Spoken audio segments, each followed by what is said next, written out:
Hey, Matt Sitter here, CEO of AFN. Great to have you all with us today.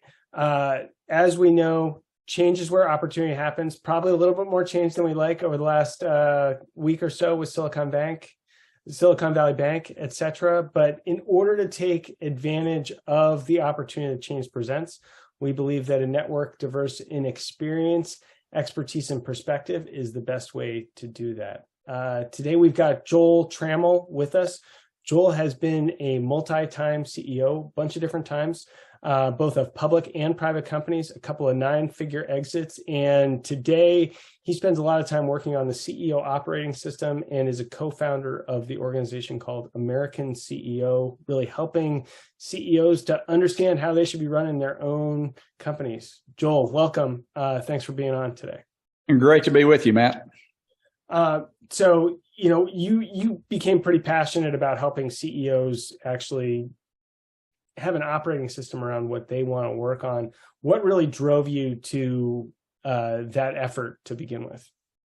Well, as you mentioned, I had a couple of successes in my career, and I think what frustrated me the most was seeing organizations that got everything right. And there's a lot of luck in your success. It's not all what you do. It's timing, being in the right place, right time.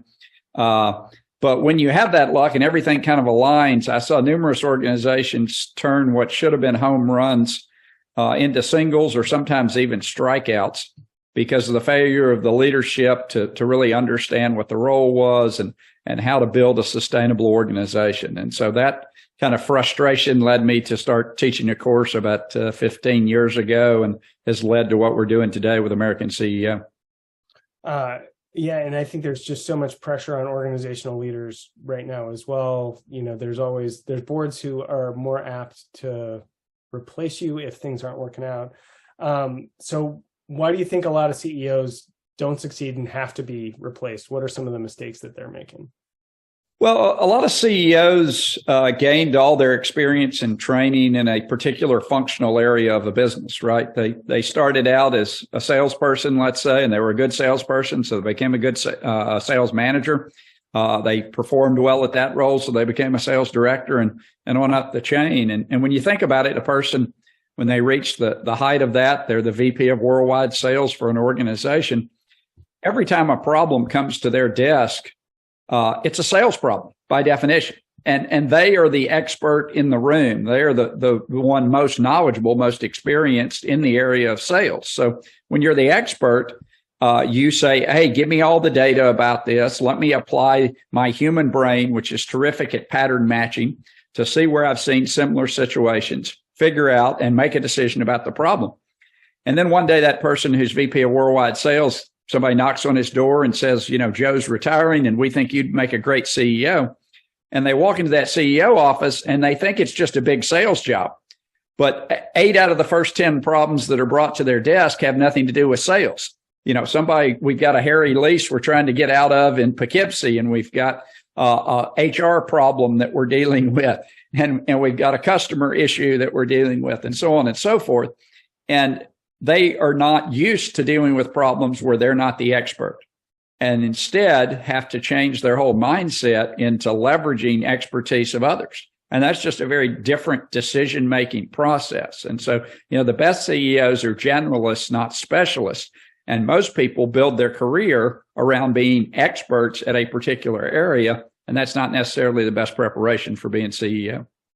Right. And really tough to make that switch from being a specialist to a generalist then as well. Yeah. And typically there's no training, right? People just assume if you've been part of a large organization that you're qualified to run that large organization. And I say that's like a flight attendant on a 747. If the pilot gets incapacitated just because the flight attendants put in 10,000 hours on that plane doesn't make them qualified to fly the plane. You want somebody who's been trained to be a pilot to fly the plane. And so, there is very little training around that role of CEO that's available. Most of the business schools don't really talk about it. It's not something that has really been, captured. And so that's what I've spent most of the last 10 or 15 years trying to do, is capture what the role of the CEO is and how to teach people how to do it well. One of the things you mentioned was leveraging the expertise of others. That gets pretty important in the top job. What are some of the other principles you think are really important for a CEO to be thinking about that they're not going to come to naturally by focusing so much on that functional expertise? Yeah, so that leads to your ability to select and recruit people who are very good across a wide range of areas. And often that's, again, not something that people have done. They don't know. They may know, if they were a salesperson, they may know how to recognize a good salesperson, but they have no clue what's a good marketing person or a good HR person or a good CFO. And so the ability to recruit and build a team that is functional around a common vision and purpose and set of strategic objectives is really gets to the core of the role. As we're talking about the vision for the CEO, part of what they're trying to make sure everyone's pointing in the same direction, getting them all aligned around what they're doing. What are some of the good levers that a CEO should be using and are underutilized in terms of making sure that you've got everyone pointed in the same direction? Well, it's a communication problem. It's a communication exercise. And I think a lot of CEOs think everybody understands what the purpose of the mission is. Everybody's on board. I said it once. I gave a speech once. Nobody listens to you. Nobody remembers what you said. And you learn that pretty quick. And you have to repeat. And you have to build a whole system around communicating the mission, vision, values, and goals and objectives of the organization. And that has to be something you do, repetitively over and over again. It's not something you can do kind of once a year. We roll something out and then we forget about it for 12 months. It's got to be built into the core. And that's why we talk about the CEOS, the Chief Executive Operating System, because it's something you've got to build into the culture of the organization and have the discipline to do it repetitively and stick to it, because it takes a while for people to get it. And you got to keep hitting them over the head with the message over and over again. Well, and if you're just using your own personal discipline to repeat the message, you're going to get bored of it way before anyone else is. That's right. I didn't want to be the old guy walking around telling the same old stories. So you're always like, oh, have I said that before? And it's almost the opposite. You have to be, until they're making fun of you about what you say, you haven't said it enough. Okay. And so you need to hear your own statements coming back. I mean, one of the highlights of my career, I tell people, was we had a value of under promise, over deliver. And we were in the software space, and this is 20 years ago. And certainly at that time, software companies had a bad reputation of delivering late, if at all, promising features to customers, never delivering them. And I said, by golly, we're not going to do that. We're going to have a culture of under promise, over deliver. And the first time I said it, people kind of rolled their eyes, and I kept saying it. And then finally, about a year later, we're in a meeting with the executive team, and my head of sales is really pushing my head of development. He's like, if we just get this one feature in by Christmas, HP says they'll buy this year and it'll be $1 million contract, and he's pushing him. And you can see my head of development starts to tell him, okay, yeah, we'll get that done by Christmas.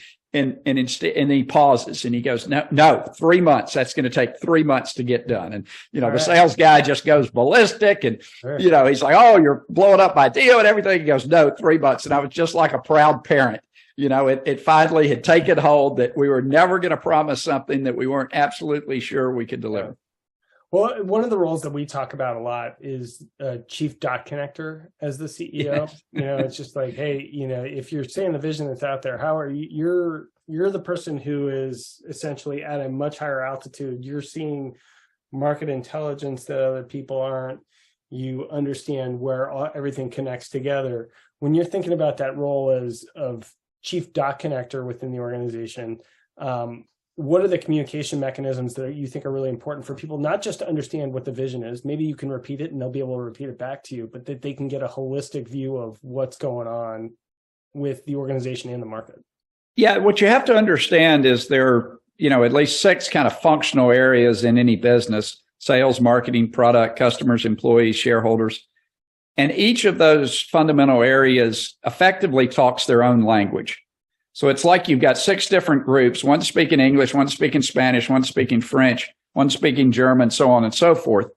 And your job as the CEO is to provide a meta language on top of that everybody can understand. So talk in terms that everybody can understand. And that's what a goals-based system done well allows you to do, setting clear strategic objectives that have clear definitions that everyone understands. Because a lot of the data you're going to get in a business applies to those individual functional areas. And it makes total sense to those functional areas, but nobody else really understands at any deep level what that data means. Yeah. And so the role of the CEO is to provide this kind of meta language on top that aligns everyone and gives them what they need to understand to then get their functional areas to move in that direction.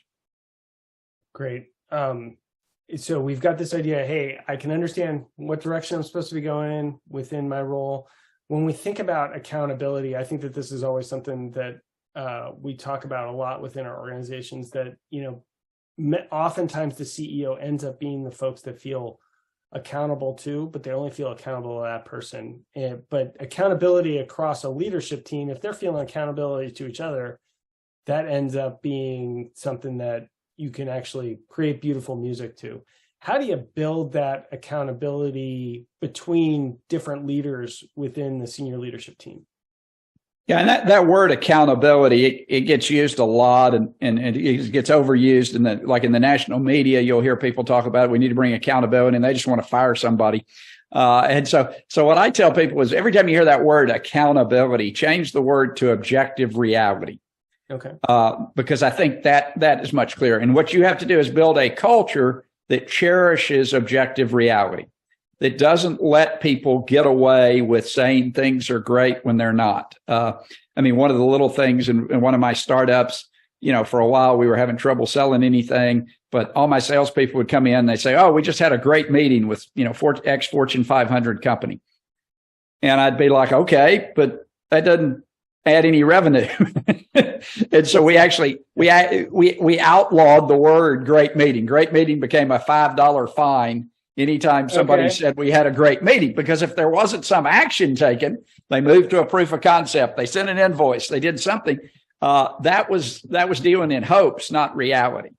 And so you've got to build a culture that says we're going to be honest with each other. And when things are going poorly, we say that. And it's not a personal insult to the salesperson if we're not selling anything. The problem may not be the salesperson. It may be we've got a bad product, we've got a bad market, whatever. But we've got to force ourselves to deal in objective reality and not allow people to skirt around the issue. And that's why I'm big on writing down goals and objectives with clear measurements. And at the end of the quarter, we look at those and there should be no question. Did we achieve it or not? There's no maybes. There's no, oh, well, we didn't do that, but we did this other thing that was great. No, that's avoiding objective reality. Yeah. Well, and so as you're thinking about reaching the goals, when you're thinking about incentive for your leadership team, there's ways that you can make those goals really narrow and say, like, oh, sales, we made our revenue target, but things can go off the rails somewhere else. How do you think about incentives for the leadership team to make sure that they continue to stay aligned, that they're not just worried about their part of the puzzle? Yeah, I am a big proponent of objective pay that is not incentive based. Okay. That every executive I've tried to hire, I've said, hey, what'd you make last year? And they say, oh, well, my program was 150 and 100, with a 100 bonus. I said, yeah, but that wasn't the question. What'd you make last year? And they say, well, okay, 220 or something. I say, okay, we're going to pay you 225, or guaranteed, no bonus, no struggle, but you get 225. Are you okay with that? Because the incentive for the executive team should be around the success of the organization. And that's where they're going to get the most value. Obviously, in businesses I've run, there's been equity compensation, and that's where the big money was in the equity compensation. And even reputationally, as an executive, having the right success on your resume is far more valuable than working in an organization that failed, right? And you're going to have to go backwards. Everybody's looking to hire the people who were at the successful organizations. So long term for the executive team, success of the organization is not only the most financially rewarding, but it's also the most professionally rewarding. So you sometimes have to remind them of that. Yes, some people get very focused on the short term, whatever. And we've got to pay people fairly. Again, I'm not saying underpay people, but I don't like incentive-based pay because it brings in all kinds of issues. Because when you pay somebody $150 and $100, they go home and tell the spouse what? They don't tell the spouse they make $150 and maybe $100. They tell the spouse they make $250. And when Christmas rolls around and the bonus is $50,000 instead of $100,000, it's not their fault that they didn't do something. It's got to be somebody else in the organization's fault. So it creates a lot of bad incentives across the organization. So the only incentives I've ever seen that made sense to me are kind of broad company-wide incentives. If you're running a business to kind of drive cash flow, maybe some broad incentive to everybody in the company about the cash flow numbers, that can work. But any specific incentives per group, I think, lead to issues. Yeah. And, it's interesting. I actually see that philosophy a lot more present with our CEOs outside the United States than inside the United States. And I don't know what exactly drives that, but, we definitely have an addiction to incentive-based comp in some way, shape, or form. Does that philosophy hold true for the sales organization as well? I have tried. I will admit failure sometimes. Some salespeople are so trained to their incentive systems that they cannot be broken of that habit, and you have to set up things that way. I will admit that is the one group that sometimes it doesn't work for. Well, and sometimes you need a master's or a PhD just to figure out some of the incentive comp systems. Anyway, yes. So. I tried to keep them as simple as possible if they wanted, an incentive-based system. Absolutely. Right. Okay. So one of the things that we talked about early on was with CEOs that are new to the job, they haven't been through a school to get done. And I want to come back to that in a sec, but for the experienced CEOs out there, what do you think are the mistakes that they keep on making that, for whatever reason seem to be unavoidable for them? Yeah. So, it takes a while to figure out the job. And, a lot of people's business model, I would say, is pretty simple. We all have to have mental models in our head to simplify because the world's way too complex of a place to understand.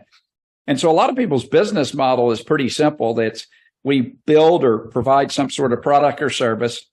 We sell that product or service, and we do that repeatedly without running out of money. And that's the extent of kind of their business model. And that works, actually, and is the appropriate business model when you're doing a startup, early stage companies. That's kind of what happens. But as you grow, there are a lot of more factors that enter into the equation. And so I think you need a more sophisticated business model. And the business model I use for people is what I call 2 triangles of tension. So externally, as CEO, you're trying to balance the needs of employees, customers, and shareholders. And those needs are in tension with each other. Obviously, if you give customers a good deal, that's got to come out of somebody's pocket, shareholders' pocket or whatever, or maybe employees working harder or whatever. And if you give employees more, obviously that's got to come out of somebody's pocket as well. And so that's a balancing act between employees, customers, and shareholders. And I think a lot of companies get focused on one of those without understanding the balancing act. And often depends on stage of the company. I think older companies, public companies tend to get very focused on shareholders, and they forget about employees and customers. Early stage companies tend to get focused on employees because that's all they have when they first start out. Then sometimes they get a few customers, and you hear all these slogans about the customers first, customer always right. No, the customer's not always right. The customer's always the customer. And that's got to be balanced with employee and shareholder needs. And so that's the external model I use. And then internally, every organization I've worked with has had a basic tension between sales, marketing, and product or service, whatever it is they sell to the customer group. And so that conflict between product sales and marketing is a source of internal tension. And the CEO's job is to manage all those equally. And there's no favorite children. All those wheels, if you want to think of them as wheels on the bus, all of them have to turn at roughly the same speed. If they don't, one of them's holding you back. One of them's creating friction. And so the CEO's job is largely figuring out which one of those 6 is holding you back at a given time and putting some air in the tire and getting it going a little faster and then figuring out where the next one breaks. Right. So, as we're thinking about, there's all sorts of varying experiences that go into people who become a CEO. I think you talked about one of the well-worn ones was, hey, you were head of sales. Now you're going to be in charge of the company. What sort of quality within the CEO allows them to be able to take up the mantle of being able to rely on other people and not relying on their functional expertise? What's one of those things where you're like, okay, when I see that in someone, I know that they're going to be able to drive forward in a way that's going to be meaningful for the company? Yeah, I think one of the big characteristics is self-awareness, right? Do you kind of know what you know and you know what you don't know? Do you know what you're good at? Do you know what you're not so good at? That is critically important. And, a lot of people ask me, what makes a great CEO, kind of another form of this question. And any theory you have has to explain some CEOs who were very inexperienced when they got the job, a Bill Gates, a Zuckerberg, somebody like that who had no experience. So if you say, oh, you need all this experience, 20 years of experience doing all these things, well, that doesn't explain a Zuckerberg or Gates. When you look at a Zuckerberg or Gates who've been very successful, two things stand out. First, they were very smart. They both dropped out of Harvard because they were bored. Which is great, but just being smart isn't enough. They were also self-aware enough to know that they needed help. Gates famously hired Ballmer because he was not a sales guy. He was not a personality. Zuckerberg famously brought in Sandberg because he was not an operations guy. And so they knew what they knew and they knew what they didn't. And I think that's critically important if you want to be successful, because you can't know everything in the CEO job like you can in the sales job. I mean, I've had salespeople who worked for me who were absolutely knew pretty much everything about sales, or CFOs who worked for me who knew everything about finances. But if you think the CEO is the guy who knows everything about everything, you're wrong. That's not going to happen. Yeah. Well, you still got the same amount of hours as everyone else, right? That's right. That's right. So self-awareness, I think that's a fantastic concept to think about. And as you're moving along within the organization, you may be self-aware when you get there. You may have this idea, hey, I don't understand what I don't understand. How do you continue to be self-aware, as the incentive for some people might not be to tell you everything? Yeah, great question. And it absolutely isn't. The higher you move up, the fewer people can tell you that you've got a problem, right? Till when you get in the CEO, everybody, I tell people when I was CEO of large organizations, I was really funny because everybody laughed at my jokes all the time. Now I tell the same joke and I get maybe a little smile, nobody laughs. It's like, whatever, I remember, one company I had, every time before I walked in to give a presentation to the team, there was a cold Diet Dr. Pepper there. I never asked anyone to put a cold Diet Dr. Pepper on the podium, but somebody in the organization knew I like cold Diet Dr. Peppers and it showed up. And so these things start happening and you start believing, it's because I'm so wonderful. I'm so funny. I'm so, while behind your back, they're telling everybody and their friends what an idiot the CEO is, right? And so, yes, that is a huge challenge. And so you do have to take affirmative action. I'm a big fan of anonymous 360 reviews for the CEO on a yearly basis that, has the board and the executive team and even some individuals in the organization that touch base with the CEO to give their feedback. I think that's critically important to organizations and to making them successful, and for board governance as well. I mean, the board needs to know what's really the opinion of the CEO in the organization. And I find so many boards are totally clueless about how the organization perceives the CEO. Sure. So one of the things that I think is really important for leaders of organizations is intellectual curiosity, yes. Learning new things about the world. What are some of the ways that you're making sure that you're taking care of that intellectual thirst that you've got?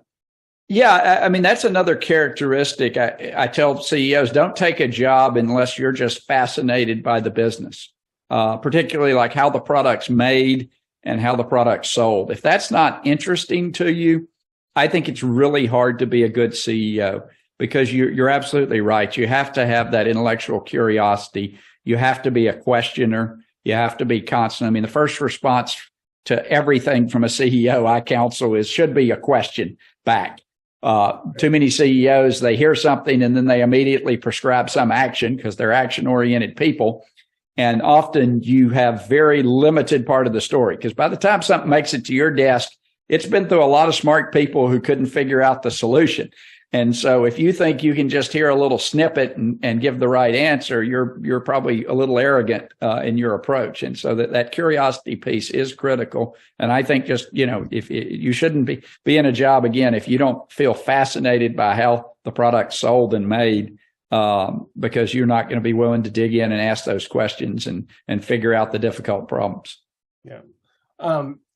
So when we think about the work that you're doing with American CEO, and you should correct me if I'm wrong here, there's two big things that I see that you're working on. So you provide seminars that help CEOs understand, how to utilize the CEO operating system, but you also have a software platform that allows CEOs to get the information that they need.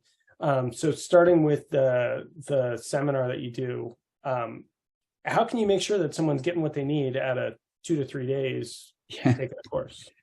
Yeah, it's a great question, and I can cover a lot of material in a 3-day course, and you can't just take that back and implement it all day one, right? So we look at it as kind of a year-long process.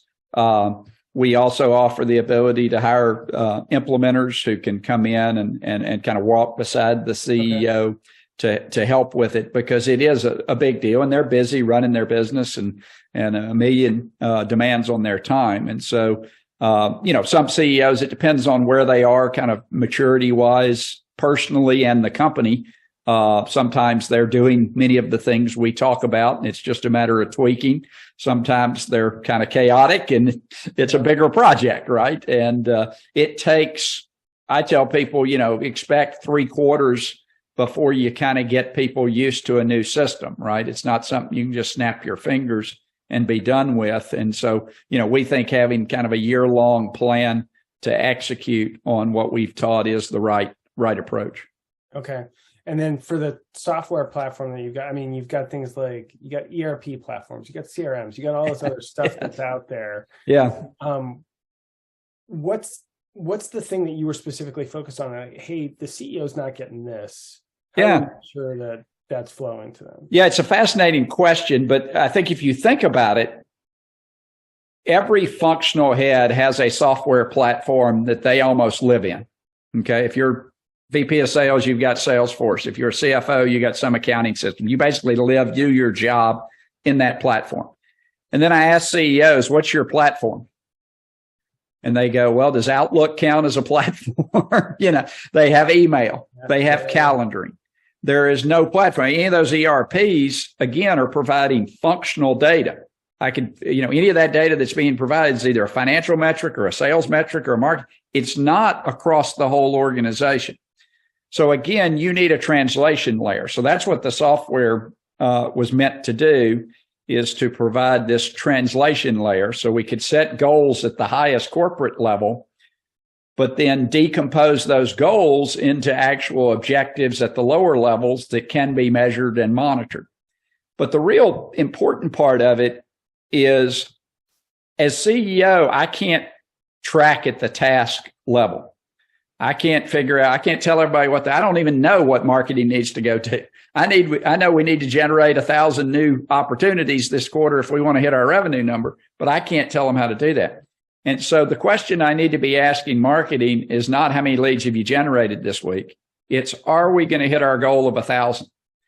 And depend on their human intelligence to predict what's likely to happen. And this concept of predicting is something that I've been talking about for years, and I just don't hear a lot of people talking about. A lot of people talk about running a business based on data. The problem with just data is data by definition is historical. It's something that's already happened. So that's like driving the bus by looking in the rearview mirror. Oh, I hit a rock. Well, okay, but if the bus is still driving, what I care about is there a rock down the street in front of me. And so I'm a big fan of pairing data with the human intelligence of your team to predict what is likely to happen down the future. Because as the leader of an organization, I need to look out the front window. I need information about the future. information about what's happened in the past is not helpful to me as the leader. It may be helpful to the mechanic on the bus to go fix the axle or something after we stop, but it's not helpful to the bus driver. And so the course platform I built was all around getting predictions from everybody in the organization and being able to visualize that for the CEO. So hopefully there are no surprises. Doesn't mean our predictions are always right. Some people we're going to get it wrong, but we have the best chance of seeing the landmines and avoiding them if we have a predictive organization, as opposed to most organizations, which are very backwards looking, data centric organizations and are waiting, for the report to come out about something that happened last week. Yeah. So just having that forcing function of looking forward instead of looking backward, that's part of what you have to be doing as an organization. Exactly. That's great. That's great. I got one last question for you before we look to open it up to other folks. So, what's one trend that you're seeing out there in the market, in the environment generally, that really has made you perk up your ears? Yeah, recently I've been talking to people about the whole treasury function, and this was even before Silicon Valley Bank blew up. But what you have to realize is most people who are CFOs today, unless they've been in the CFO chair for 20 years or something, have not seen the interest rate environment that we have now and the difficulty of getting loans and everything. And so the treasury function, when I first got into business, treasury was a big part of a lot of businesses, right? Managing interest rates. You could go put things in CDs and get 8-10% interest and those kind of things. That just went away. And so a lot of your CFOs today just have no experience with that whole function and didn't even understand things like the FDIC has a $250,000 limit. I knew that mainly because my mother grew up in the Great Depression and had her money scattered among 5 banks at $100,000 each. And I'm like, Mom, why do you have 5 banks? She's like, well, the bank could fail. And I'm like, what? The bank could fail, And so anyway, the whole treasury function is an area that a lot of companies, especially that raise money and have big cash pools, need to be working on that they probably haven't fooled with in the past 10 years. Okay. So that skill has been lost just by virtue of, hey, it seems like things are relatively safe. Well, if you can make 0.1% on your cash, you don't care where you put it. But suddenly there's an opportunity to make a lot more and then worry about, whether it's how liquid it is and how available it is and all those questions. Right. Okay. Well, we covered a lot of ground. So thank you for the questions that you've got. Really appreciate it.